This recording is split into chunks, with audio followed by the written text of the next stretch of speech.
Hello and welcome to webinar series. Myself Shanti, and today's topic for discussion is about the art of conveying the information to the patients, which is sensitive in nature. Sometime like when will the patient be stable enough for a ward transfer? So such scenarios we are just going to talk, and our session is going to be very time bound.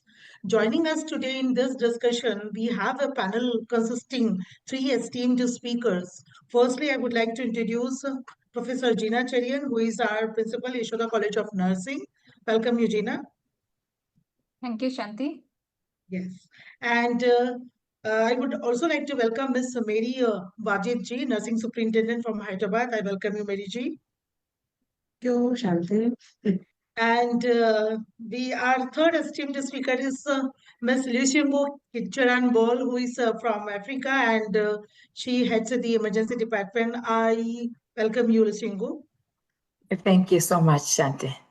Yes, I welcome you all, and I'm very privileged and to have you all with us for this time-bound discussion. Thank you. And going forward, firstly, I would like to have Meri ji's insight on what does sensitive communication mean in daily bedside nursing care. Yes, over to you, Meri ji. Thank you, Shanti.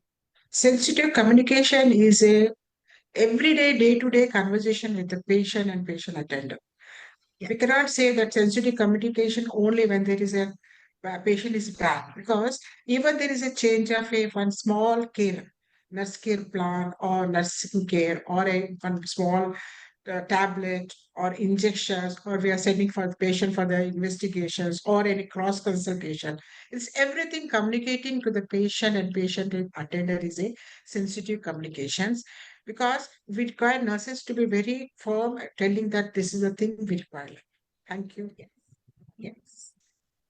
And going forward, this is for your insight, Lisu. Is sensitive communication actively practiced in today's hospital scenario by nurses?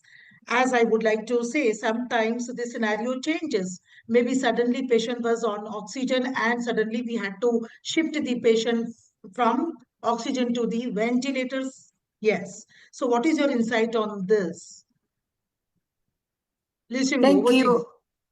Thank you, Shanti. Indeed, sensitive communication should be practiced every day on daily basis, and especially in our setting whereby when the patient is receiving treatment, maybe he's on oxygen or maybe you want to commence that oxygen, you need to communicate nicely so that the patient understands what you are doing.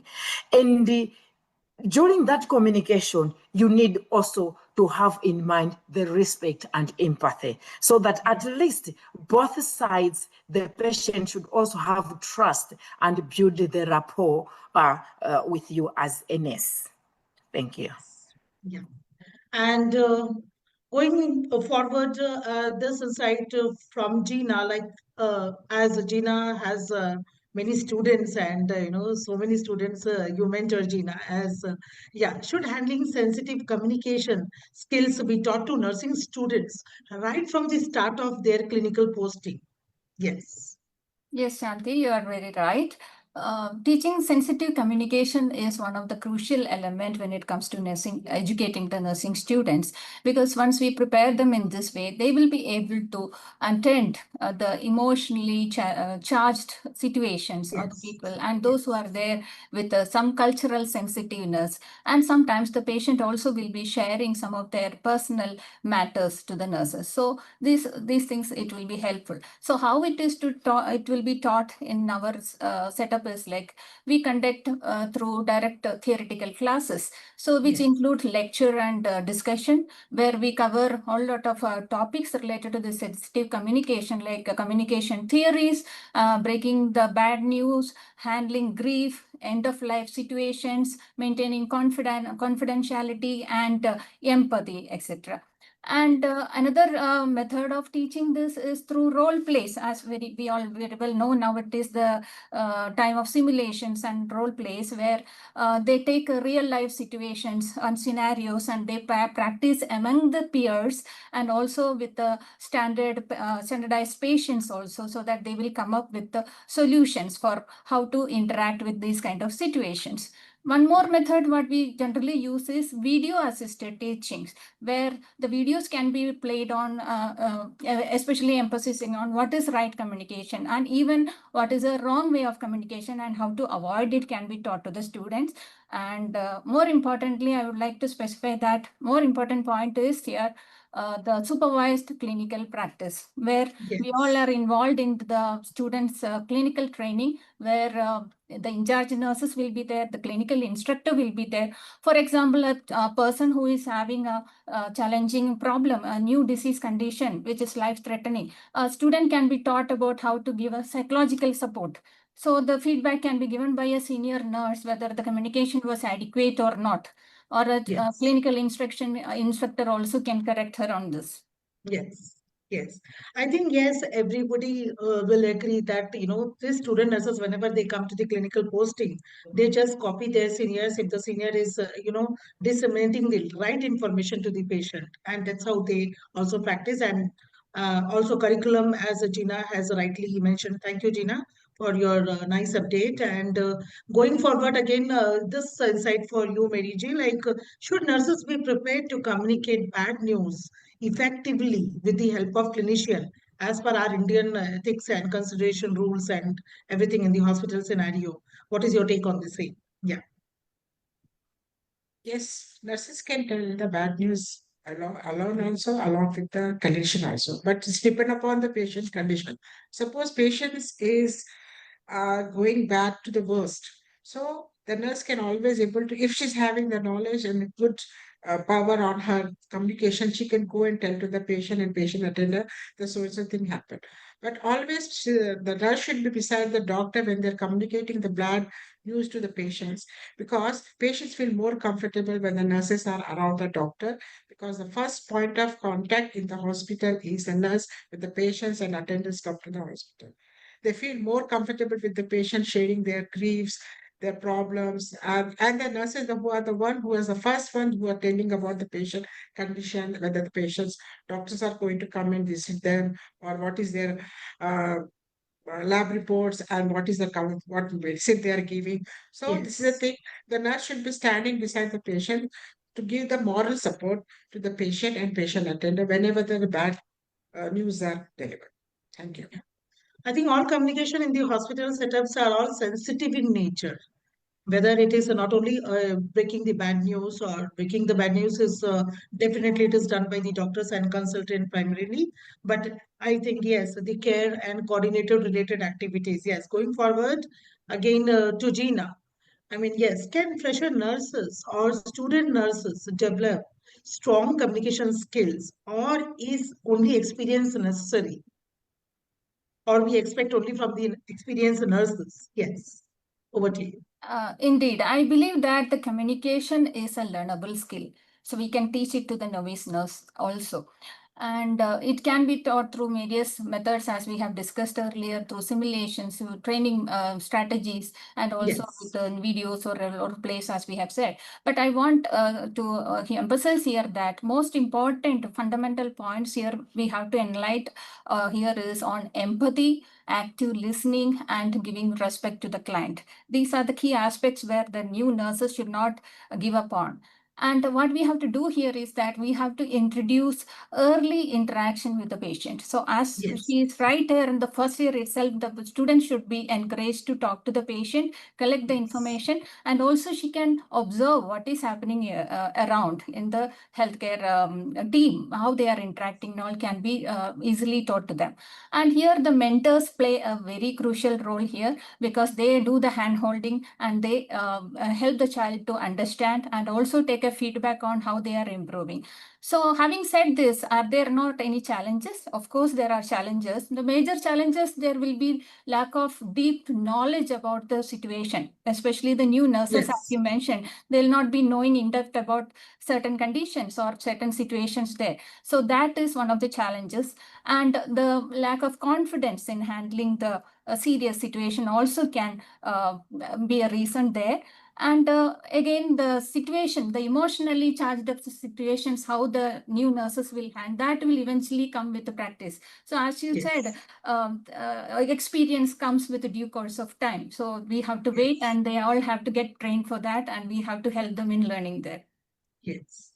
A very valuable key points you have mentioned, Jeena, saying early interaction with the clients. It is very, very necessary, and which will again, improve our nurses' communication. Yes. Going forward again to Meri ji, like, do patient families find it satisfying when nurses provide relevant baseline update on the patient's condition? Very, very simple, sensitive communication, like why patient is not able to eat, why post-radiation patient has dysphagia, etc. Yes, over to you. Yes and no.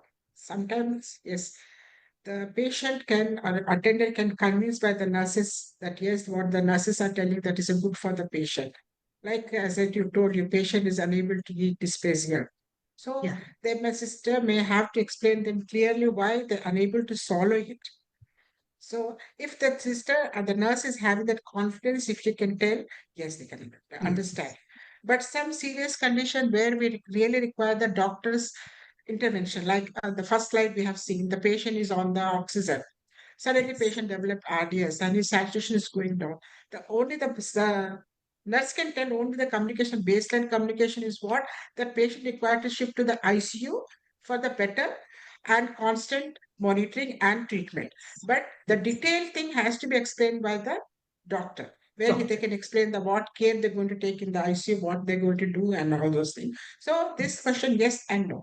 But in the again, yes, why the suddenly patient has collapsed and started sweating, and and the nurse know that he's a diabetes patient, and she has checked the GRBS, and she told the sugar level is low, then I have to start the 25%. Yes, the patient will be convinced, yes, what the nurse is telling, yes, that is correct. So it's depend upon the scenario and the treatment and the disease of the patient, where the nurse can communicate what is happening to the patient, and the patient can convince or attendants can convince.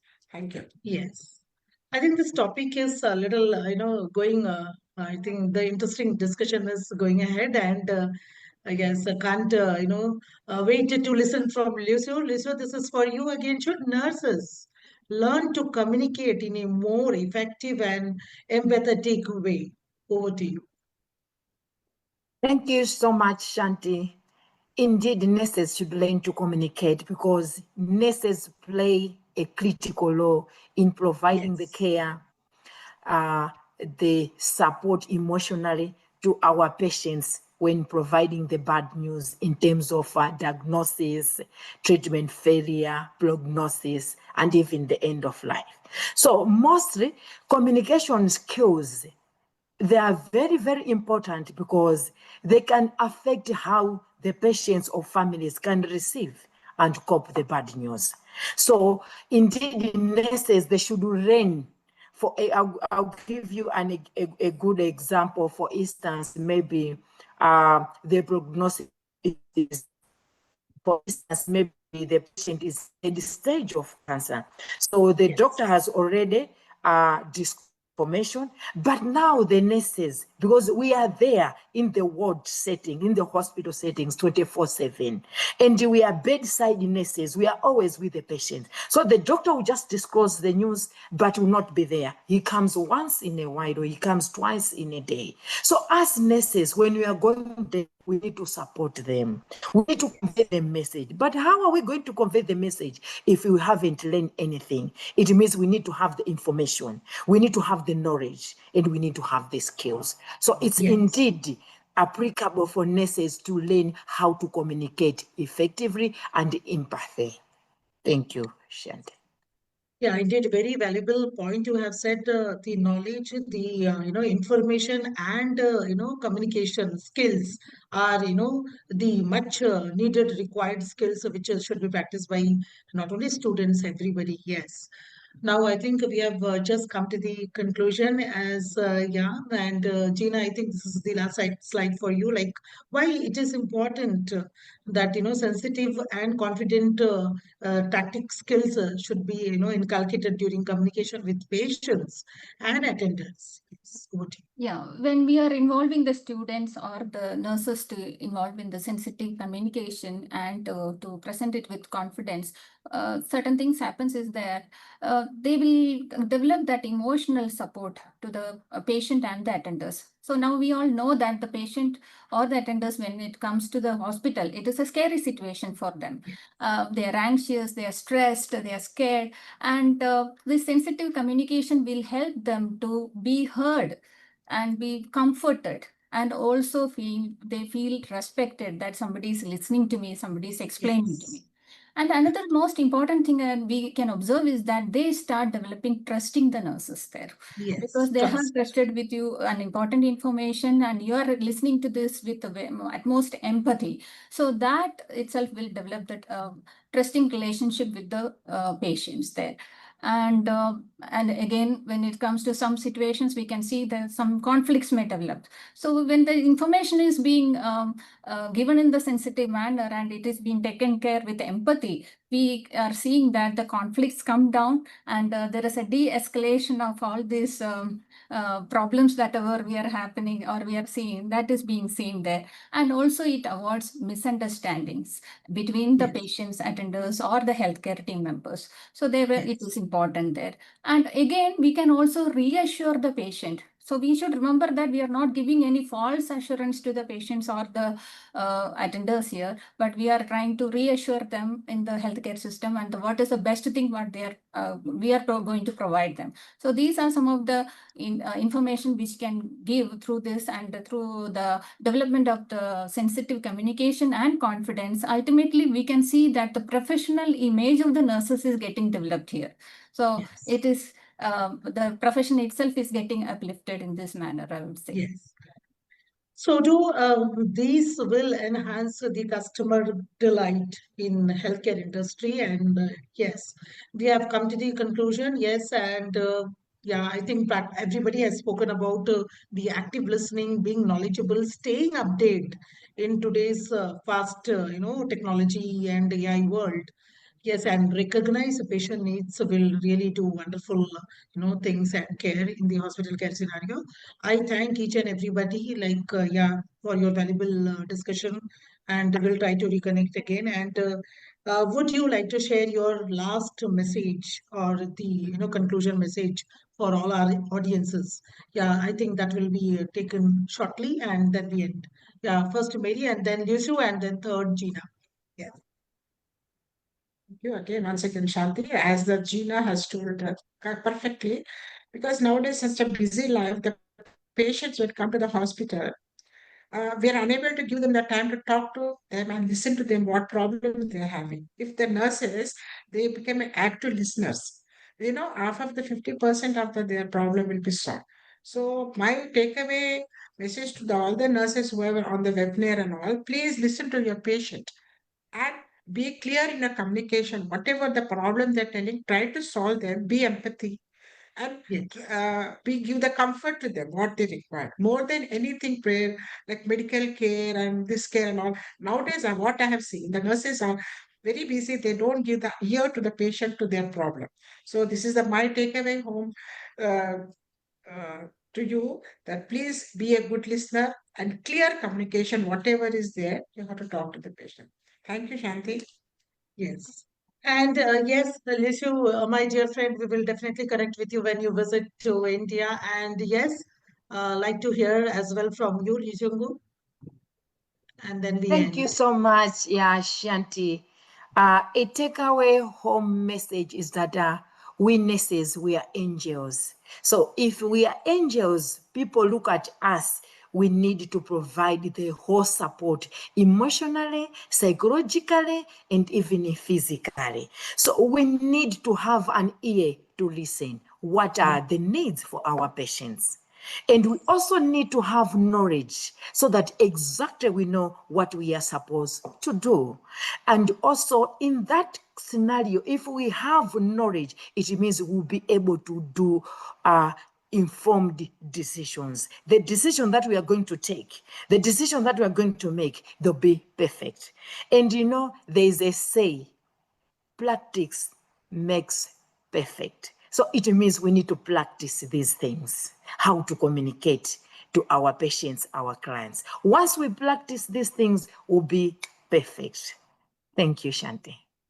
Yes, well, I would like to again rephrase your, statement which you just rightly, provided here. Now the guideline says right practice will make the person improve. As we always Yes, believe, nobody is perfect. Yes, by practicing yes. few things will improve. Yes, having said so, thank you so much for your valuable time, and we end the session. Thank you. Bye.